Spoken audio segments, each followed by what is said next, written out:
What's the meaning of broadly?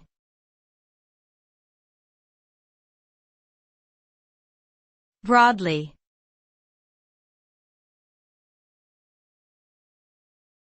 Broadly.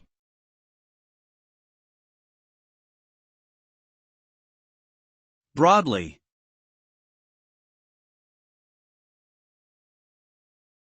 Broadly.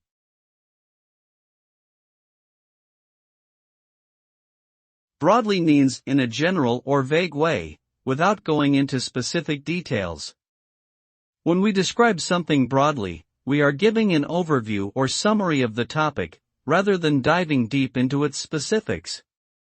It is often used when we want to provide a general understanding of a complex subject without getting into all the details.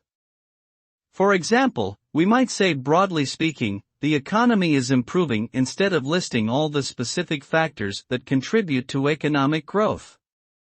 Using the word broadly can help us communicate more efficiently and can save us time by avoiding unnecessary elaboration on every aspect of a topic.